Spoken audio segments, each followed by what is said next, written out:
your audio when you are not speaking, as well as state your name prior to making a comment or motion, and second for action item.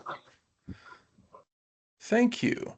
I'll ask each commissioner to please respond with a here when I call out their name. Commissioner Duggan. Here. Commissioner Lysick. Here. Commissioner Sanders. Here. And I am here. At this time, I will read a proclamation in honor of former Commissioner James Doan. Whereas James Doan has served as a Tualatin Valley Water District Commissioner since January 21st, 1998. And whereas James Doan has served as an honored veteran and retired licensed professional engineer with a Master's of Science in Civil Engineering, and has held key public service roles, including principal engineer and chief engineer at the City of Portland Bureau of Waterworks. And whereas James Doan has brought his experience and dedication to his service as an engaged Tualatin Valley Water District Commissioner, promoting the district's mission to provide quality water and service to the community while upholding the values of respect, integrity, service, equity, and safety. Now, therefore, be it proclaimed by the Board of Commissioners of the Tualatin Valley Water District that former Commissioner James Doan is hereby honored for his dedication and commitment to excellence in public service. And Here. we'll open up to any of the board members who'd like to make any comments at this time.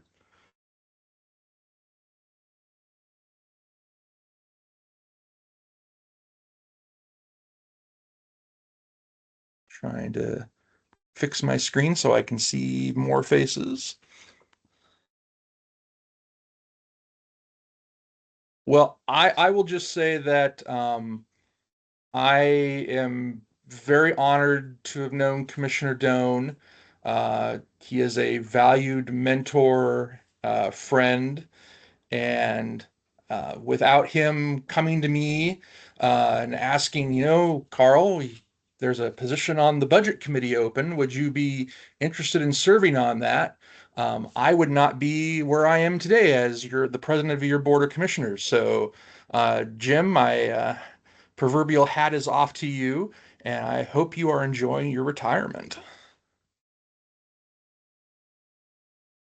I like to second all that, and enjoyed celebrating his 80th birthday yesterday. Commissioner Doan served this district well, and he's going to be missed, definitely.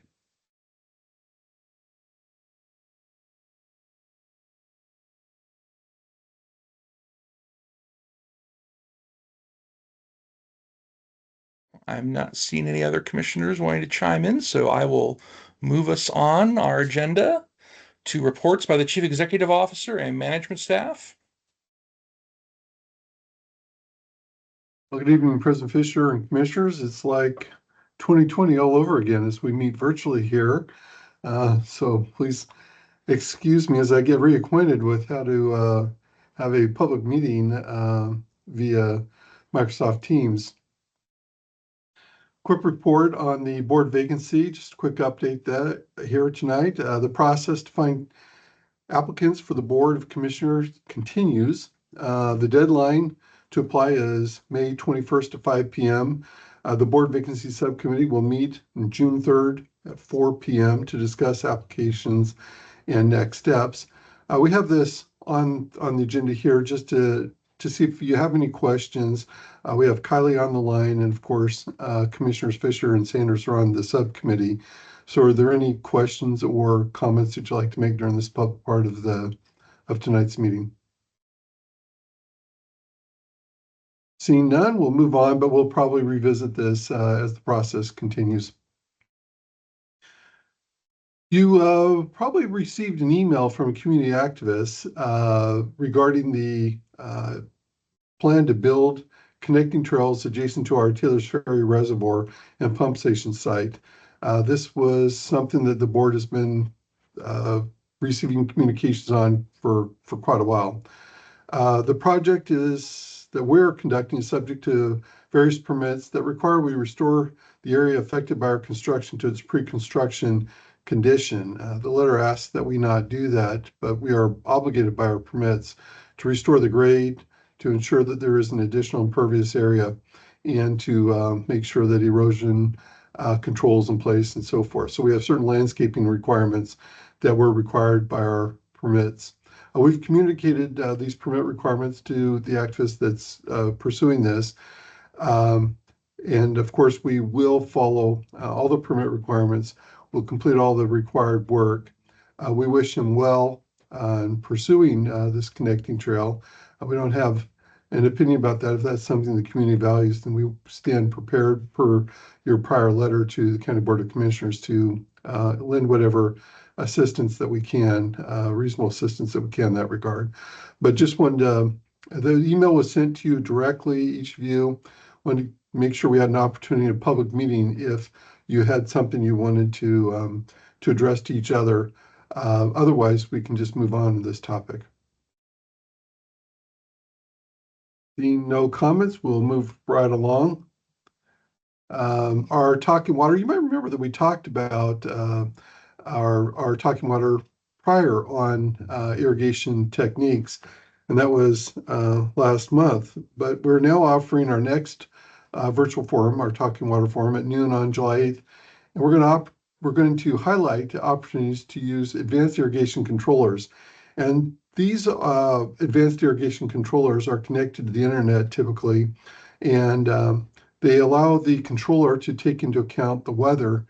So if it's raining, for example, your sprinklers won't run when it times the irrigation. So it looks typically at how much, whether or not there's rain in the forecast, what the temperature is, the humidity, and so forth, and adjust the irrigation needs for customers. So if you're interested in that, this event will be on Microsoft Teams. The connection link is accessible on the district's website. You don't need to sign up in advance. You can go to the website and use that link. This and past presentations will be accessible on TVWD's website. So it'll be a recording of this going forward. Just a reminder that holidays upcoming, so the office will be closed, consistent with common business practices on May 25th, which is Memorial Day weekend. I want to make sure everybody does realize, though, that we do maintain 24 hours a day, 7 days per week ability to respond to water emergencies. And if you do have a water emergency during office closure or at night, please call the district at 503-848-3000, and one of our on-duty staff will respond and make sure that your water emergencies are dealt with. With that, I'm going to turn it over to our CFO who will present tonight's director's report. Bye. Great, thanks, Paul, and good evening, President Fisher and commissioners. Let me forward on here. So for my update tonight for the department report, I recently attended what's called the CIO Forum, and this was hosted down at Denver Water, and it's a group of CIOs from water utilities across the U.S. It's facilitated by a company called IL Utilities, and there were representatives from 33 utilities present. We had, I think it was around 44, 45 attendees, because some utilities sent a couple folks. But the intersection of what we discussed is really relevant to some of the topics we've discussed with the board over the last few months. So some of the key themes that bubbled up repeatedly were related to AI, cybersecurity, and governance topics. And given the conversations we've had and the presentations you've received, I kind of wanted to share a little bit about what we heard and how it lines up really well with some of the things that we're focused on here at TVWD. So we've been asked a couple times, what are we doing with AI? Where are we going with it? What are the use cases?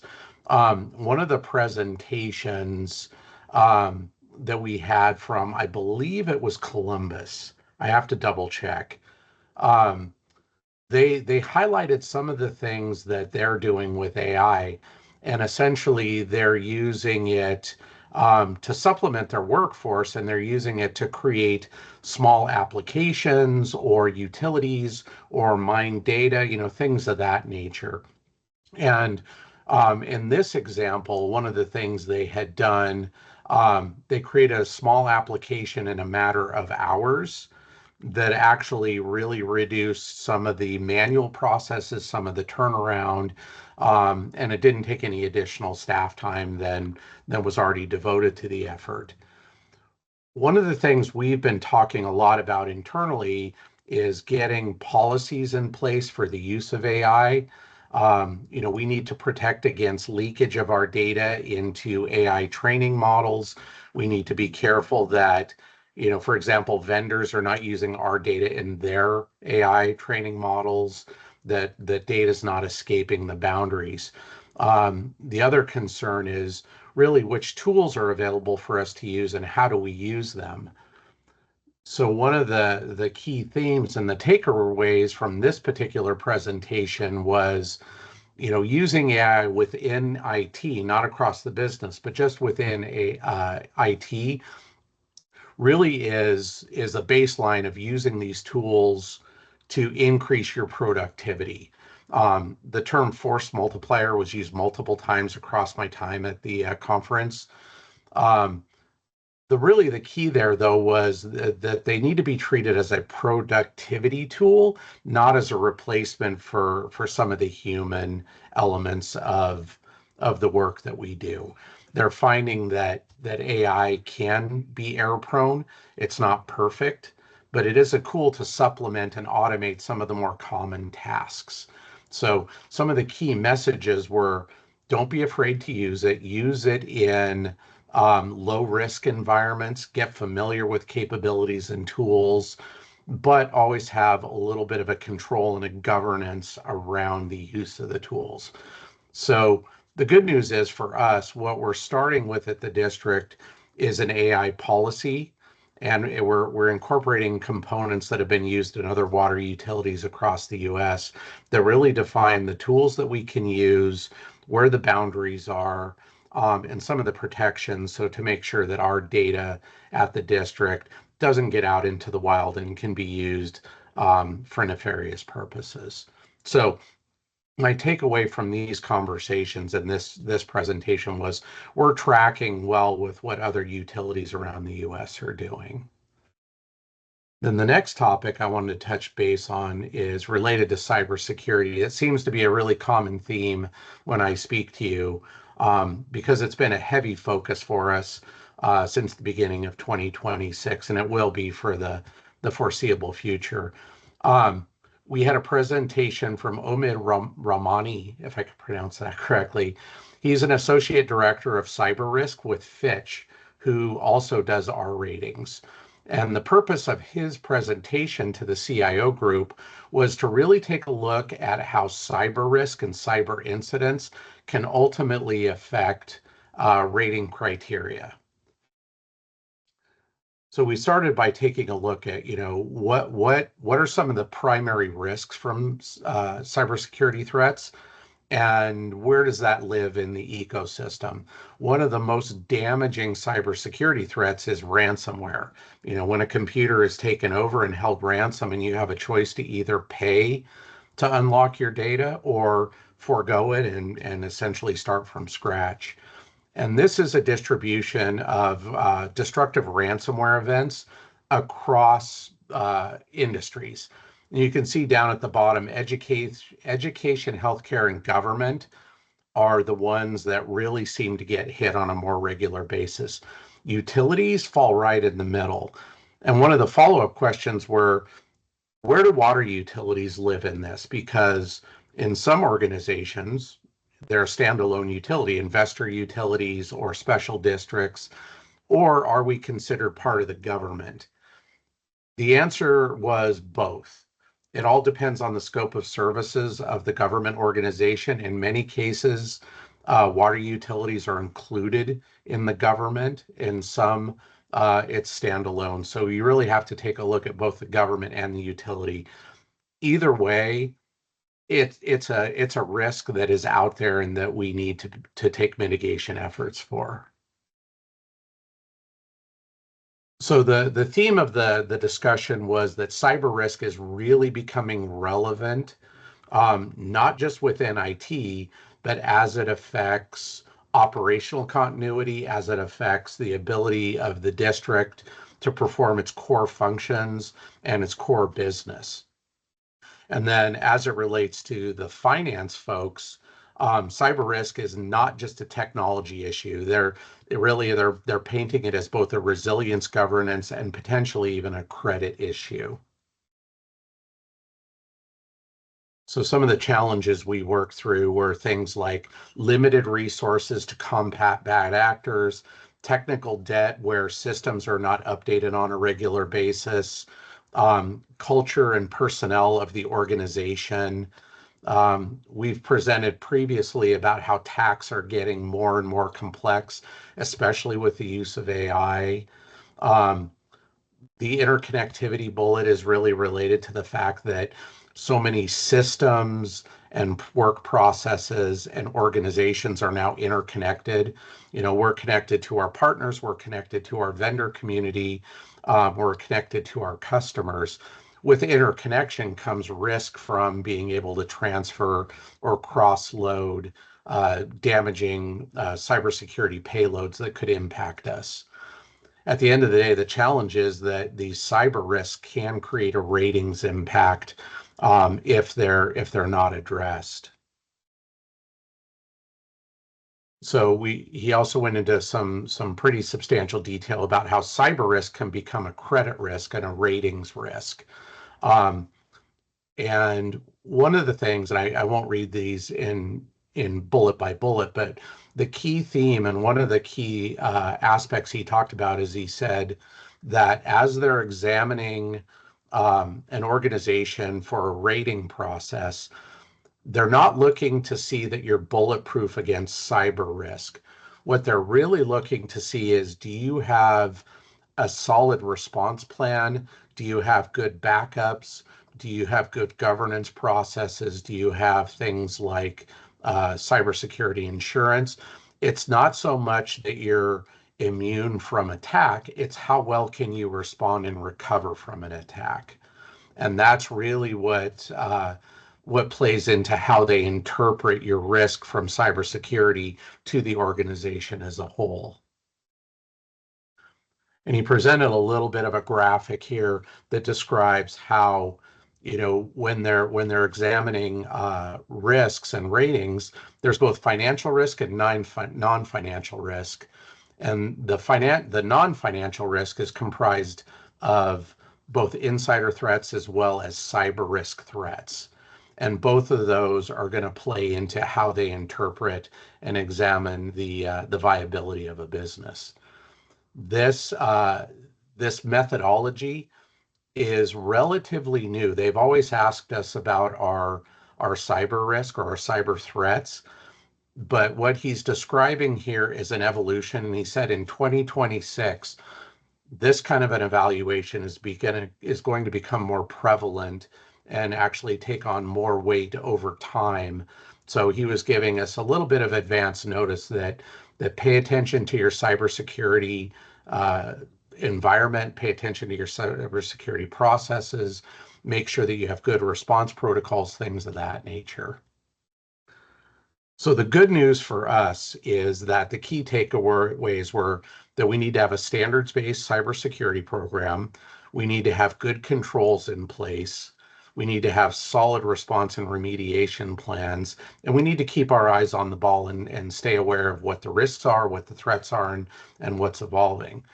So for TVWD, the fantastic news is we are a standards-based program. We're based on the NIST cybersecurity framework, which is the gold standard for cybersecurity programs.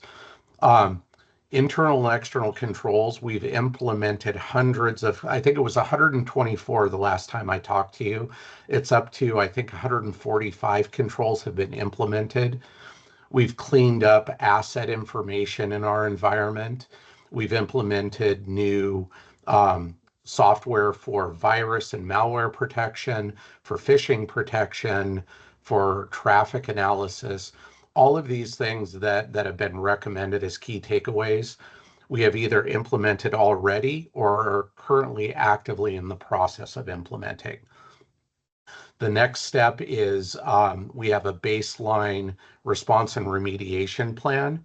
And by the end of 2026, we will actually have done live tests of our ability to restore data from backup, to do tabletop exercises, to work through the mechanics of how you respond in real time to threats and incidents, as well as bringing in our cybersecurity insurance provider to go through with their rapid response team to make sure we can incorporate them into our response protocols.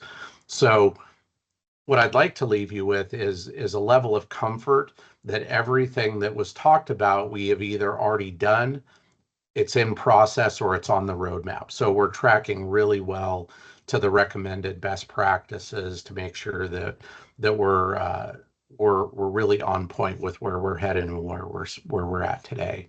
So that's the last slide. So I'm happy to answer any questions you may have.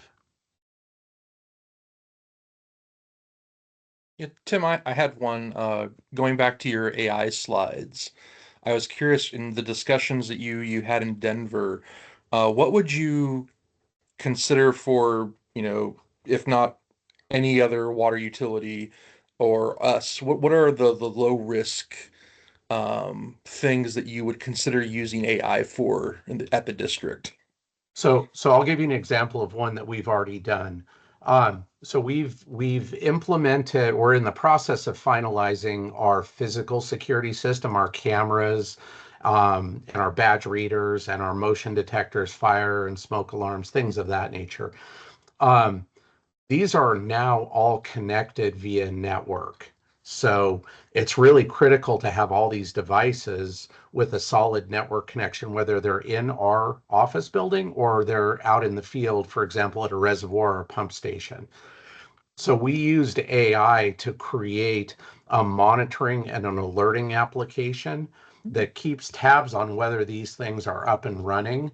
And it's a self-serve application that facilities and risk and operations can just pull up the web page, check the monitoring status, and it keeps us informed in real time about, is the camera up and working? Is the remote site up and working? Can we do it? So all that was built, orchestrated, and implemented using AI. So that's an example of a utility where it's low risk. It's not part of a core business process, but it adds a tremendous amount of value. And it's something that would have taken a human developer weeks or months to put in place. And it took my team a matter of days to get it up, running, tested, and operational and deployed to the district. And since then, I just completed my performance reviews for my team. Actually, that got a call out because implementing that tool reduced our help desk ticketing for that topic by over 95%. So, it's a great use of AI where it's a low risk, high value kind of a scenario. And there's a lot of other stuff. We're using it for things like basic data analysis, for scenario planning, for roadmap development. There's a almost an unlimited portfolio of things that we can use it for. And I'm happy to come back again and talk a little bit more detail about what we're doing and where we're going with it. Interesting. Thank you. I appreciate that. I wanted Cool. to hear some like a real world example of what we were using it for. So I really appreciate that. Any other commissioners with questions for Tim? Huh? Tim, this is Todd Sanders. I'll just say huzzah, sir. Huzzah. I Glad have that to give you're a on our lot. team. I have to give a lot of credit to Lan. He is absolutely fantastic at what he does and has really offered just a tremendous amount of expertise in this domain. So, um, really, really solid effort on the whole team's part. Well, please share my huzzah with them. I will see if I can do it justice. So if Thank you. there are no other questions for Tim, that concludes the report by the Chief Executive Officer and Management Staff. Wonderful. We'll now move to Commissioner Communications, reports of meetings attended. The commissioners will now report on meetings attended, and we'll start with Commissioner Duggan. All right, busy month. On April 22nd, I attended the Metro MPAC meeting where the local preferred alternatives recommendations for the TV Highway, 82nd Avenue, and streetcar extension in Northwest Portland were recommended for approval to the Metro Board. On the 24th of April, I attended the last all CPO meeting where our own Justin Dyke gave an update on some of our smaller capital improvement projects that affected neighborhoods, and we got updates on what to expect, hopefully this fall, in terms of a revised CPO public outreach effort that is being reorganized by the county. On the 4th of May, I had my monthly check-in with Paul Matthews, and on the 5th, we had our board work session plus an executive session where we got updates. We talked about integration and the items that are on tonight's business agenda. On the 6th, I attended the Talking Water, where staff did an excellent job and got the session off with some really excellent question and answers from people calling in about the inquiring about their irrigation systems and how to prepare to get them functioning properly for the summer. On the 11th, I attended the Washington County Public Affairs Forum where elections integrity was discussed by the election division manager Dan Forster from the county. And that same night, I attended the Washington County electeds budget information session that was put on by the county. Learned some interesting things, such as certain state mandated programs that the county had been administering. They gave back to the state, including County Water Master Program, which I was very surprised to know the county gave that up, transferred the county water master back to, I assume, the Water Resources Division at the state to regulate groundwater and monitor well installation and well abandonment for groundwater protection. So while it doesn't really reduce a lot, it did amount to a whole $1 million of things that were given back to the state that the county had been administering. And so that was an interesting session that the county put on about their budget process this year. On the 12th, I had the pleasure to be able to attend both sessions that Dr. Manny Teodoro gave regarding, well, first the Madison Declaration and how water regulations are developed, and then the Trust the Tap presentation that was given that evening for our fellow governing agencies and the folks that wanted to attend, and then tonight's meeting. That's it for the month of May. Commissioner Isaac. On April 17th, I attended the Barney and JWC board meetings. That was our quarterly meetings for both groups. On the 5th of May, our work session and the executive session that followed that, Dr. Teodoro's evening presentation to elected officials and some of our regional partners that Commissioner Duggan had mentioned. On May 14th, I had my monthly touch base with CEO Matthews. Yesterday, we were all in attendance for the recognition event for Commissioner Doan, which uh, was a wonderful celebration of his time with TVWD as well as his birthday, and then tonight's meeting.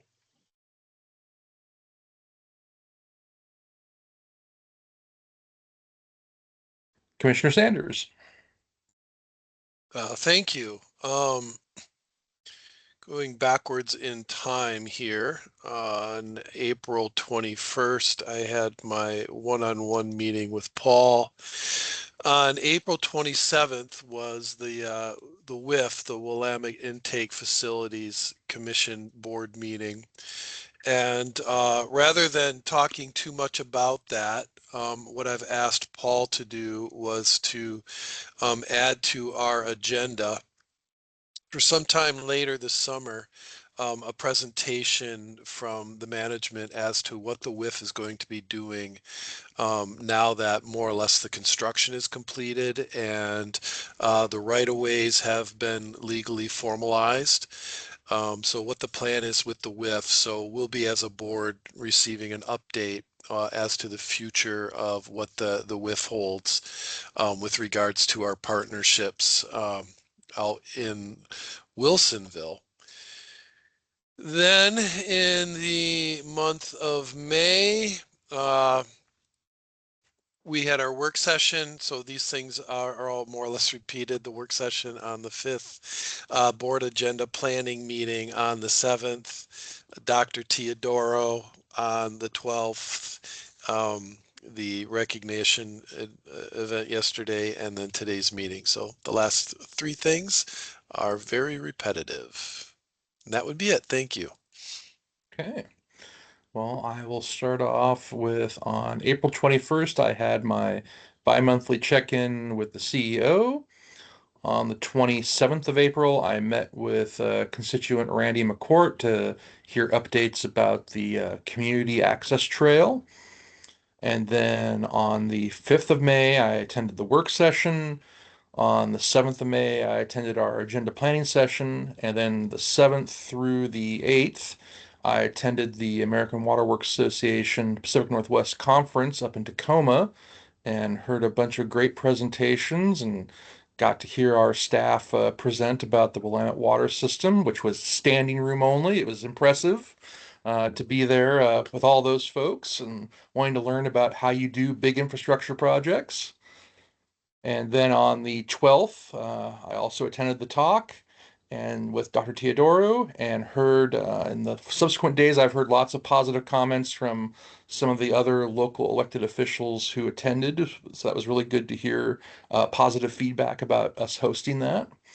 On the 19th was my next bi-monthly check-in with the CEO, and then tonight's meeting. Do we have any topics to be raised by commissioners? Seeing none, we will move to public comment.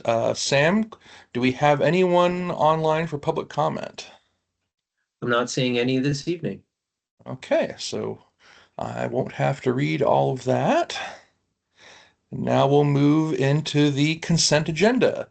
The consent agenda items are considered to be routine and may be enacted in one motion without separate discussion. Any board members may request that an item be removed by motion for discussion and separate action. Any items requested to be removed from the consent agenda for separate discussion will be considered immediately after the board has approved those items which do not require discussion. And so you can see the current consent agenda. Do I have a motion and a second to approve the consent agenda as presented? This is Commissioner Yes. Duggan. This So is Todd, moved. this is Todd Sanders. I second.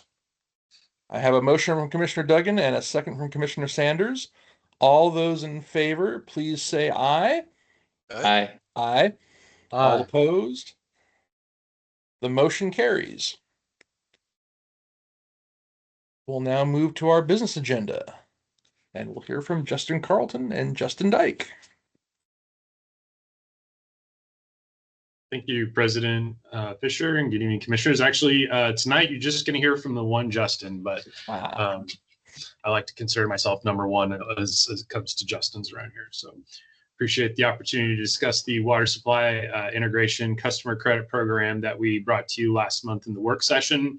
So as you're aware, as we introduce the new source of supply into the TVWD system, some of our customers may experience some discoloration and temporary changes to aesthetics like smell and taste.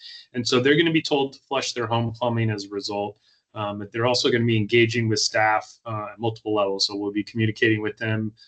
You've heard from Justin Dyke about some of the efforts that his team is working on in terms of reaching out to customers. But they might be working with customer service staff directly, and even some of our water quality staff.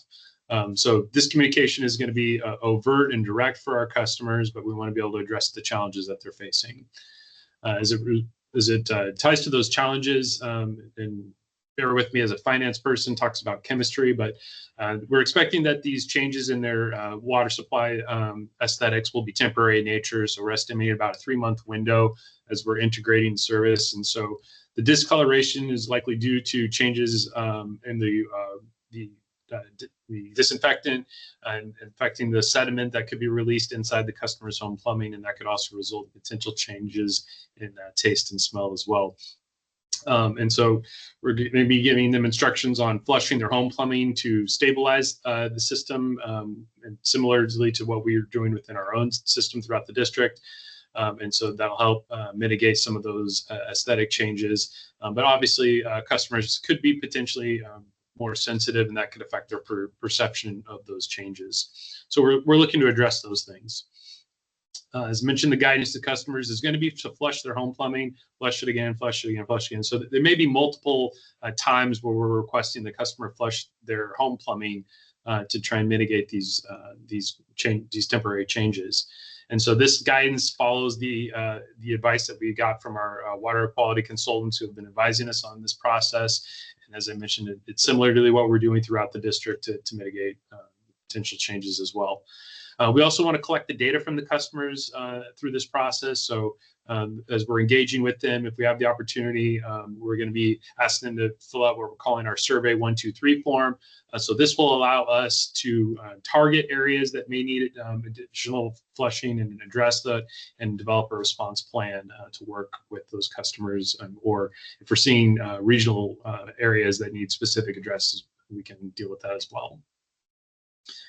But one of the things we've heard is if we're asking customers to flush, there's a cost associated with that. And so how are we going to address that? And so we want to be able to have a program that's thoughtful and efficient in the process, that allows our customer service reps to help mitigate the water quality issues, and then address the concerns as it relates to potential bill impacts, and then get on to the next customer and help move the process along, because we're anticipating a potential influx in calls during this integration period. We know it's a one-time event. We know it's going to be temporary in nature, but we want to be able to work through that and provide good customer service in the process. So as we're asking customers to increase their volume consumption, and by flushing their home lines, we wanted to provide a cost offset for what that request is going to be associated with. The program that we proposed was based on meter size, and then also age of plumbing. So one of the things that our consultants recommended was where you have older homes will have potentially higher risks with experiencing some of the aesthetic changes. And so the credit program targets a longer flushing period. So that's why the credit amount per flushing event is a larger dollar amount, because we anticipate more water being used for that. And then we also anticipate having a larger number of credits for homes with plumbing that exceeds 50 years. So that was built into the program, anticipating those higher risk areas. And then as you can see, for the same meter size, 5/8 inch meter for homes with the plumbing younger than 50 years, which is the majority of the district, it would be a $5 credit per flushing with a maximum number of 5 flushings. And then it scales based on the meter size equivalency, and we use the same equivalency factors that we use for developing our system development charges. For customers that may have issues to address with meters larger than 2 inches, we would use our existing customer rebate program. And so we apply kind of the same methodology in terms of reviewing their historical consumption versus their current consumption. And then we would apply a credit accordingly. So involving a little more customer service work there. The staff recommendation is to go ahead and adopt resolution number 1226, which would be a resolution authorizing the CEO to implement the water supply integration customer credit program during the integration timeline as determined by the CEO. So we want to limit the duration of the program to when we need it, and also transfer $1 million from the TVWD's general fund operating contingency to the materials and services category in order to fund the program. And with that, I am happy to take any questions from the board. Do we have any questions from board members? Seeing no questions. Do I have a motion and a second to approve resolution 1226? This is Commissioner Lysak, so moved. Todd Sanders, I second. Commissioner Lysak has moved and Commissioner Sanders has seconded, so we will take a vote. All those in favor, please say aye. Aye. Aye.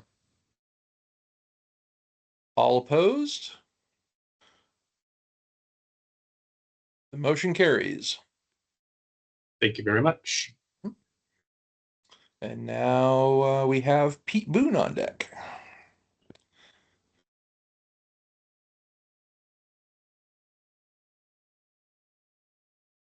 Good evening, commissioners.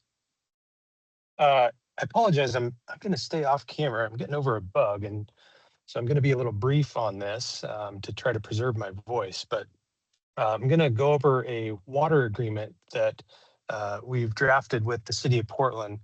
And I talked about this at the last work session, so you're going to see familiar material, but I'll go back through it for anyone else who might be watching this later on. So we have a large agreement with Portland. We have a small one. And tonight I'm going to talk about the small one. The other one is to buy wholesale water, but this one is to handle some customers that we've historically delivered water to on behalf of the Water Bureau. And that was a provision in our wholesale agreement that will end in June. And we called these wheeled customers. So it was areas where they were in the jurisdictional boundary of the city of Portland, but they didn't have an easy way to get infrastructure in place to serve them. Well, TVWD did have pipes in these neighborhoods. So we had that agreement that we would deliver water to these customers and they would deduct the volume off of the total volume delivered to TVWD under the wholesale agreement. So now that that agreement is going away, we had to find a new way to continue service to these customers. And so what we did was staff from the Water Bureau and TVWD got together, looked at each one of these customer situations to try to figure out the best option moving forward. Had anything changed in the past however many years to where infrastructure solutions were more feasible? Were there other ways to do this, or could we explore legally transferring these customers into the district boundary? And in the end, it was determined that we would just establish a new agreement that would allow them to continue to be served by the district, and Portland now will pay us to do that. There's several areas where these occur. As you can imagine, they're scattered along the boundary areas from the West Hills down into Metzger. So I'll look at a few examples just quickly. Here's the area you might be familiar with, the intersection of Garden Home and Olson. That's an area where we have some wheeled customers and we'll continue to deliver water to them. This one's a little further south in Metzger, another boundary area where pressures don't quite align with the Water Bureau's distribution system. And one more example near our Florence Lane facility where we actually have Water Bureau pipes directly connected to TVWD pipes, and then the meters are fed from those pipes.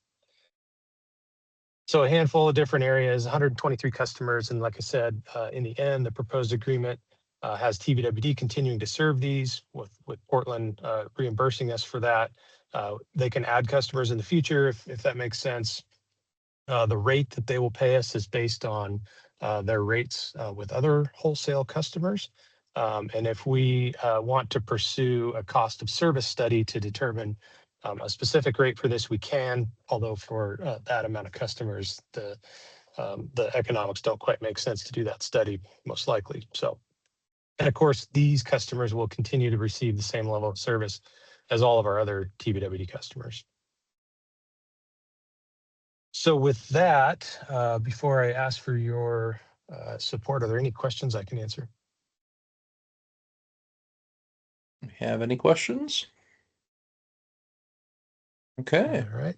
So staff's recommendation is that the board adopt resolution 13-26 to authorize the CEO to execute an intergovernmental agreement between the city of Portland and Tualatin Valley Water District relating to the provision of domestic water. Okay, so do I have a motion and a second to adopt resolution 1326? And I will recuse myself from this vote to avoid any perception of a conflict of interest. Thank you, Commissioner Isaac. This is Commissioner Duggan. I move that we approve, we adopt resolution 13-26 as presented by staff. And Todd Sanders, I second. Commissioner Duggan has moved and Commissioner Sanders has seconded. So all those in favor, please say aye. Aye. Aye. All those opposed? Can I get a vote from you, Commissioner or President Fisher? Yeah, I said aye, yes. Sorry, it must have cut out right at that moment. Thank you. Oh, no worries. So the motion passes. If I am correct about that, there were 3 of us. That is correct. Okay. We will now move into executive session. We will close the regular session, and will the district recorder please read the executive session script? Certainly, an executive session of the board is called under ORS 192.6602E to conduct deliberations to negotiate real property transactions, 192.6602H to consult with legal counsel concerning the legal rights and duties of a public body with regard to current litigation or litigation likely to be filed, and 192.6602F to consider information or records that are exempt by law from public inspection. So what'll happen is we have another meeting invite for the executive session. We will close out this meeting, and then those of us invited to the executive session will join the executive session meeting, and then we will be finished. Okay, see you in the other meeting. Okay, Thanks, everyone. thank you.